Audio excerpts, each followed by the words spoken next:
Bienvenidos, hoy nos toca la noche. Vamos a arrancar hablando de deuda. Facundo, buenas noches. Buenas noches, Diana. Así es, vamos a hablar un poco de quiénes son los responsables, digamos, de esta situación de negociación, de reestructuración de deuda, los acreedores, las caras más importantes con las que se tiene que reunir el ministro de Economía argentino a justamente llegar a un punto de acuerdo.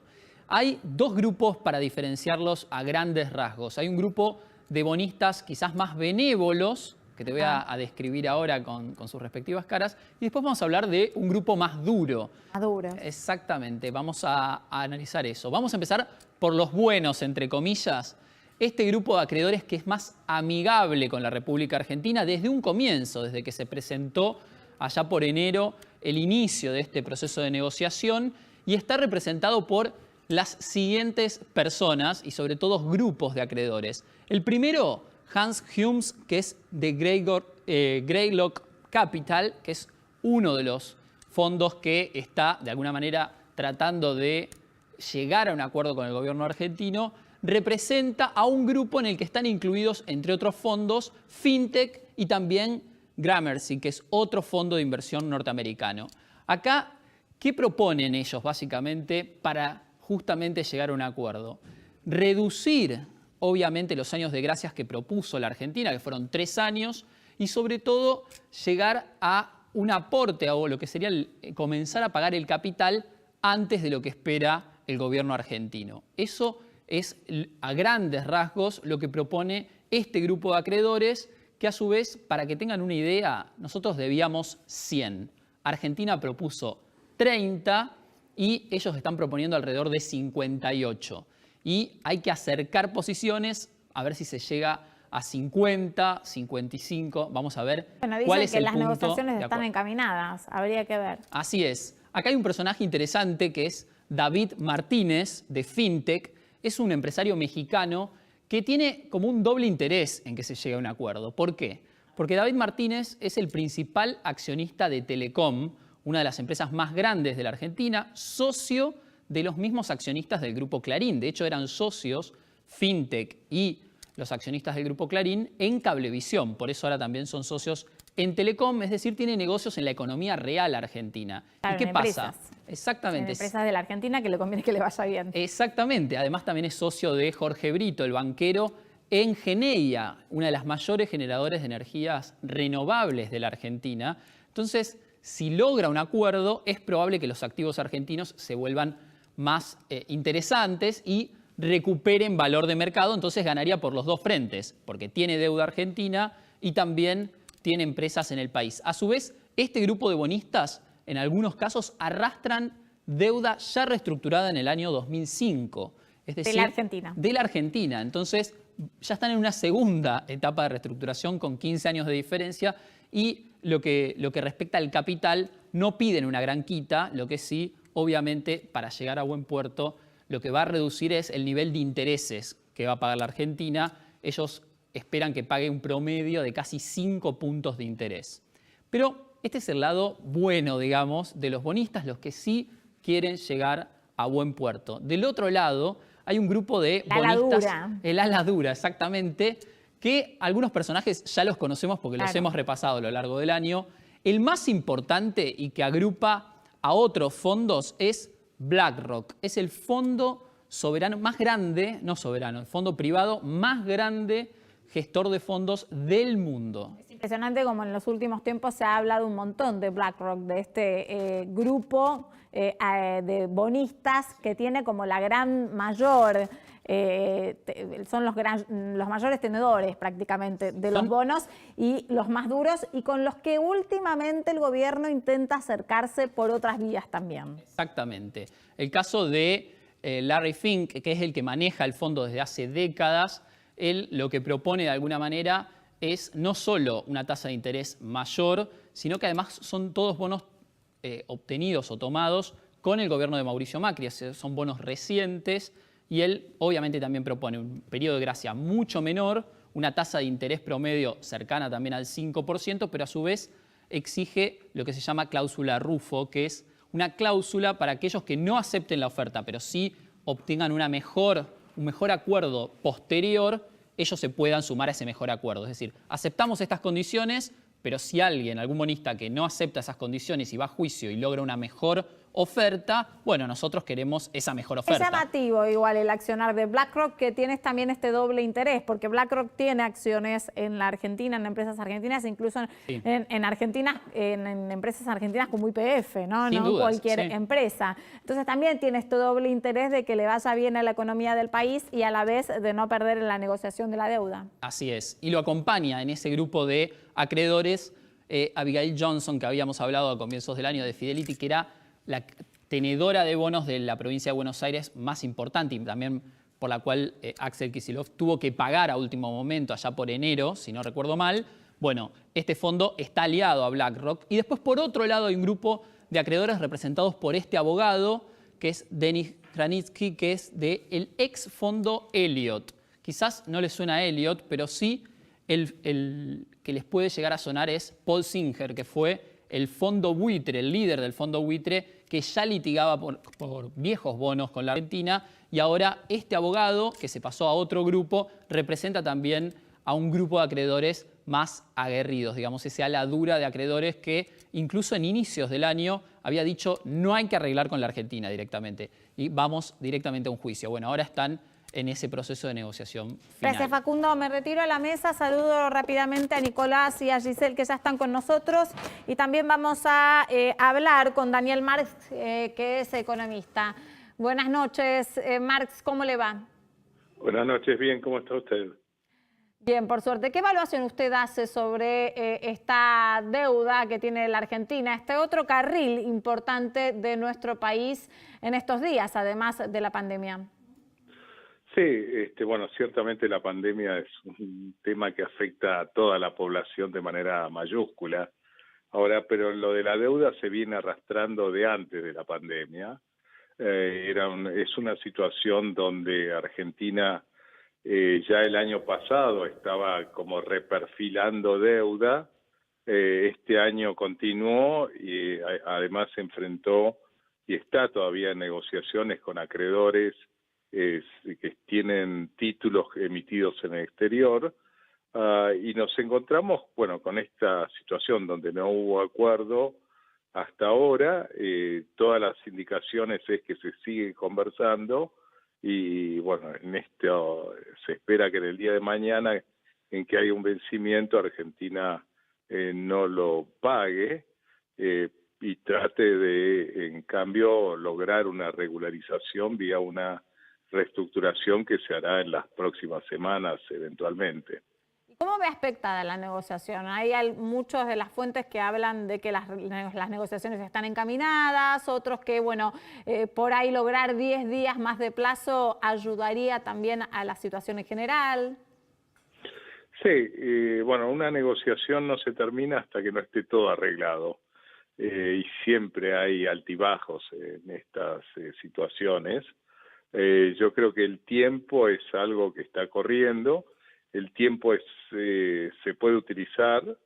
La intención de muchos de los involucrados, Argentina, los fondos que ustedes mencionan y demás, es usar el tiempo y tratar de ver si se logra un acuerdo, porque las alternativas en realidad también son peores, pero muchas veces uno como que cae en esa alternativa de un desorden y no le conviene a nadie.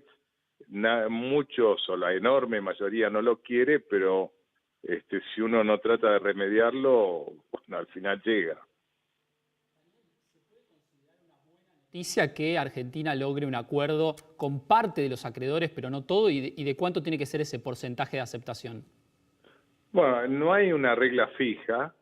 En general, los porcentajes de aceptación que hagan pensar que la situación está controlada tienen que ser elevados. Tengamos en cuenta, por ejemplo, el canje de 2005 que hizo Argentina en la reestructuración de ese momento fue el 76% de adhesión. Después los posteriores y en otros países también los porcentajes fueron muchas veces arriba del 85%. Sí, Daniel, hoy el presidente Alberto Fernández dijo que la Argentina ya estaba en default desde diciembre, pero que se ocultaba. ¿Es así? Bueno, yo mencioné el reperfilamiento. El reperfilamiento primero de este ciclo fue, si no me equivoco, en septiembre del año pasado. Ahí determinados títulos bajo legislación argentina, el gobierno prorrogó los plazos unilateralmente a través de un decreto de necesidad y urgencia. Después se repitió esta actitud varias veces. La previa fue, si no me equivoco, a principios de mayo, o perdón, principio de abril. No, mayo, fin de abril, principio de mayo. Ahora, doctor, cuando uno evalúa todas las posibilidades de poder pagar o no pagar, de reestructurar y de ver cómo se cierran las negociaciones, también es cierto que la Argentina está, al igual que el resto del mundo, pero en medio de una pandemia, pero con una economía extremadamente frágil que necesitaría financiarse de algún modo más allá de la emisión.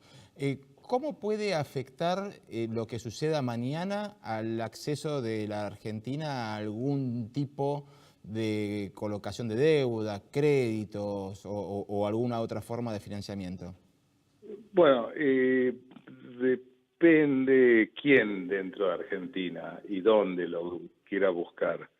En estos momentos el mercado de pesos, llamémoslo, para empresas y algo para el sector público está funcionando, no de manera muy profunda, pero con algunos montos se va haciendo. Si el gobierno intentase, por ejemplo, salir al mercado internacional mañana emitiendo títulos, no lo va a lograr. Y una empresa le va a resultar extraordinariamente difícil también. Mañana vamos a ver en los titulares, digamos, ¿Argentina cayó en default o se evita ese título, digamos, en todos los medios con esta supuesta prórroga por 2 semanas para seguir negociando? Bueno, eso habría que preguntarle a quienes escriben los títulos.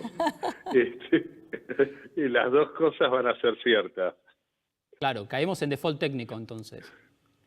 Sí, si no se realiza el pago, lo cual es altamente probable, eso va a ocurrir y el titulista del medio va a elegir qué pone. Ahora, ¿no es peor entrar en default que mejorar la oferta, digo, para el país? ¿Por qué el gobierno se niega tanto en ceder un poco para poder acordar?